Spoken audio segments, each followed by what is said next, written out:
Welcome back to Between Two Wars. This session, we're going to talk about the business plot and the gold standard and how the renewal begins.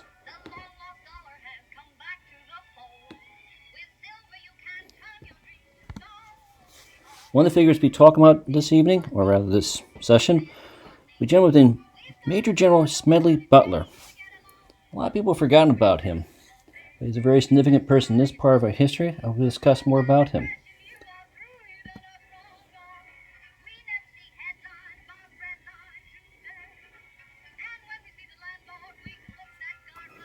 Located on the northwest corner of Philadelphia City Hall is a plaque honoring one Smedley Butler. The plaque honors Butler when he served as Director of Public Safety for the city of Philadelphia. But at one time in American history, Butler may very well have played a key role in preventing the overthrow of former President Franklin Delano Roosevelt by a group of wealthy and powerful businessmen who wanted him removed. Butler was no crackpot. A confirmed Republican, Butler openly came out in support of Roosevelt, stating that Roosevelt's approach was the only way for the country to get out of its situation. Major General Smedley Darlington Butler had been around for some time, was a senior United States Marine Corps officer who fought in both the Mexican Revolution and World War I. Butler later became an outspoken critic of American wars and their consequences, arguing that there are only two reasons to fight a war: defending our homes and defending the Bill of Rights. It was a dangerous time in America. In 1933, the economy was staggering, unemployment was rampant, and a banking crisis threatened the entire monetary system. The newly elected president pursued an ambitious legislative program aimed at easing some of the troubles, but Franklin Delano Roosevelt faced vitriolic opposition from both sides of the political spectrum.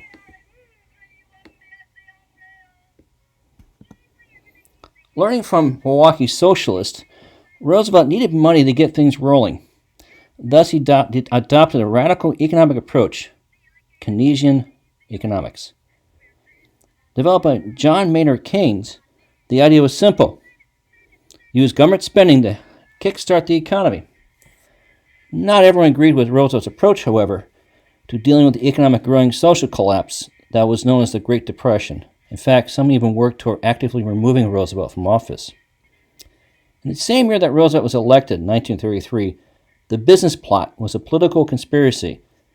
Retired Marine Corps Major General Butler asserted that wealthy businessmen were plotting to create a fascist veterans organization with Butler as its leader and using a coup d'etat to overthrow President Franklin Roosevelt. This is deposition. This is tyranny. This is the annihilation of liberty, one senator wrote to a colleague. He wasn't talking about the plot either. He went on to state that the ordinary American is thus reduced to the status of a robot. The president has not merely signed the death warrant of capitalism, but has ordained the mutilation of the Constitution, unless the friends of liberty, regardless of party, band themselves together to regain their lost freedom. These very words can be ripped from today's headlines, in fact. But in actuality, these came from a letter written in 1933 by Republican Senator Henry D. Hatfield of West Virginia, bemoaning the policies of Franklin Delano Roosevelt. He was later defeated in his bid for re-election in 1934. Roosevelt's election was upsetting for many conservative businessmen at the time, as his campaign promise that the government would provide jobs for all the unemployed had the perverse effect of creating a new wave of unemployment by businesses frightened by fears of socialism and reckless government spending, while some said concerns over the gold standard were also involved. This is rather ironic, given that during the last year of his term, Herbert Hoover actively sought to issue large contracts to companies so as to encourage them to hire workers and create jobs in this manner by such actions as the Reconstruction Finance Corporation, RFC, providing banks, railroads, and other financial institutions with money for loans. For Hoover, however, it was a little too late. But it wasn't just socialism the wealthy class fretted about. In one interesting book by Jules Archer, The Plot to Seize the White House, Archer wrote that with the end of the gold standard, conservative financiers were horrified. They viewed a currency not solidly banked by gold as inflationary, undermining both private and business fortunes and leading to national bankruptcy. Roosevelt was damned as a socialist or communist, out to destroy private enterprise by sapping the gold back and wealth in order to subsidize the poor. But what does the gold standard have to do with any of this?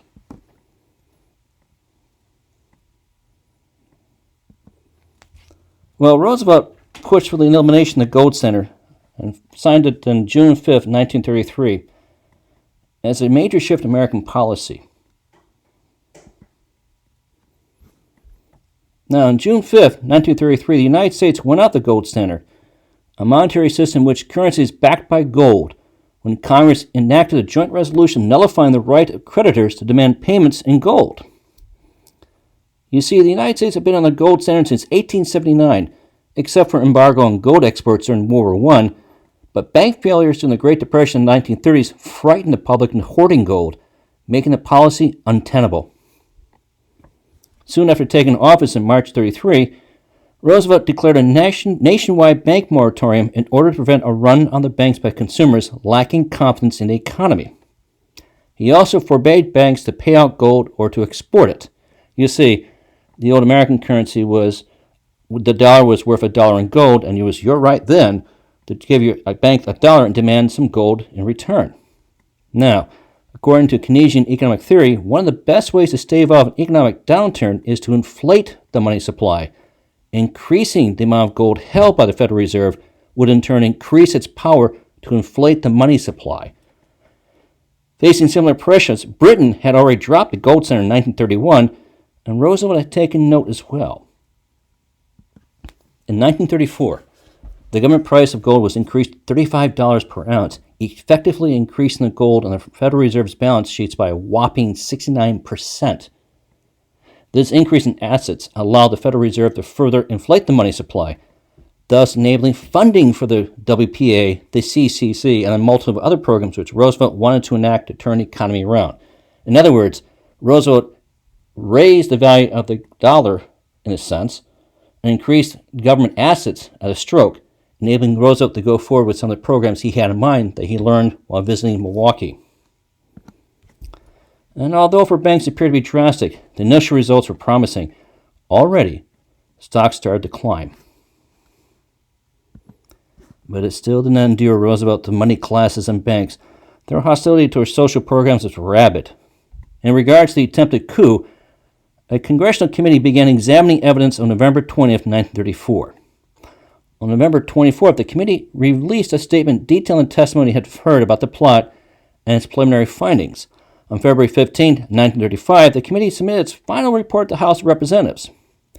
It was during this committee, known as the McCormick-Dickstein Committee, the hearings, General Butler testified that Gerald C. McGuire attempted to recruit him to lead a coup, promising him an army of 500,000 men for a march in Washington, D.C. and financial backing. What is not widely known, but was later found, was that J.P. Morgan himself, who he worked with Gerald C. McGuire, to encourage all this and promised McGuire and in turn Butler money to do exactly this. Butler testified that the pretext for the coup would be that the president's health was failing. Despite Butler's support for Roosevelt in the election and his reputation as a strong critic of capitalism, Butler said the plotters felt his good reputation, Butler's, and popularity were vital in attracting support among the general public and saw him as easier to manipulate than others.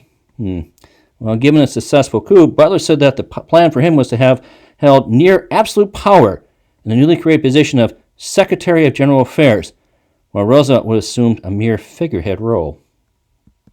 Regardless, the entire coup failed, and the committee sought to end the entire affair. No one was formally charged, and Roosevelt just wanted to move on, despite knowing he was at future risk, and sought to work at establishing his changes before it was too late.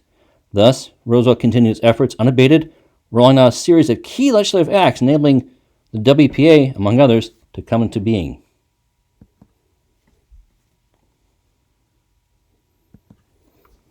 The Works Progress Administration, WPA, renamed in 1931 as the Works Projects Administration, was an American New Deal agency, among the first, employing millions of job seekers, mostly unskilled men, to carry out public works projects, including the construction of public buildings and roads. It was established on May 6, 1935 by Executive Order 7034. Now, the WPA put unemployed people to work building projects like highways, airfields, public buildings, planting trees, and doing rural rehabilitation, in other words, roads, streets, things of that nature. The goal was to get people working and focused on rebuilding the country as well as their lives. A point not lost on Roosevelt is a concern for many in Washington were the potential of anger, unemployed, hungry citizens, and the possibility of civil unrest akin to the bonus March of earlier times. To give you an idea how important this was and the strength that WPA had, the WPA's initial appropriation in 1935 was for $4.9 billion. Back then, about 6.7% of the entire United States GDP in 1935. It was headed by Harry Hopkins, and the WPA provided jobs and income to unemployed in the Great Depression in the United States, while developing infrastructure to support the current and future society.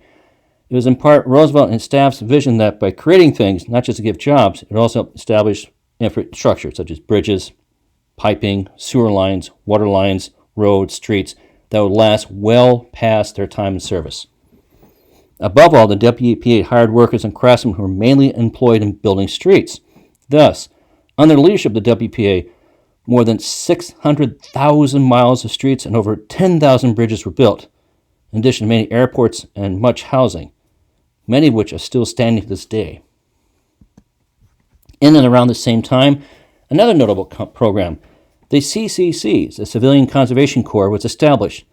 Largely volunteer was offered to youth and teenagers to clean and expand national parks and wilderness areas, offering a chance for youth to earn some money in the summer months away from schools.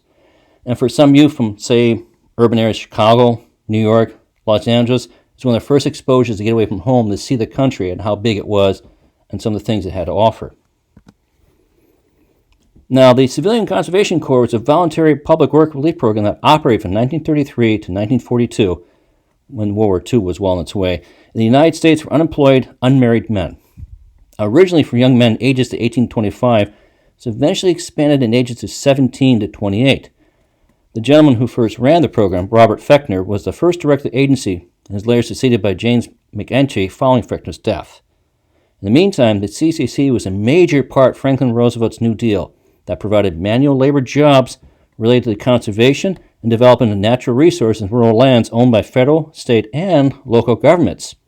In fact, some local government states later on gained from this when federal lands were turned over to states for the purpose of developing their own state park systems. The CCC was designed to provide jobs for young men and to relieve families who had difficulty finding jobs in the Great Depression in the United States. Maximum enrollment at any one time was 300,000 volunteers working paid. For the course of its 9 years in operation, 3 million young men participated in the CCC, which provided them with shelter, clothing, and food. Together, a wage of $30, equivalent to $590 in 2019 per month, which a percentage had to be sent home to their families directly.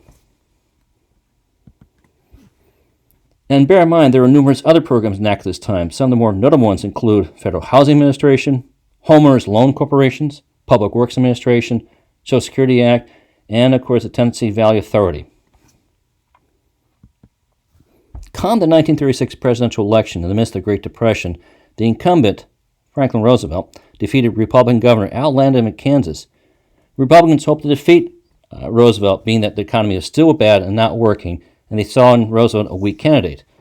In actuality, Roosevelt won the highest share of the popular electoral vote since the largely uncontested 1820 presidential election in the United States.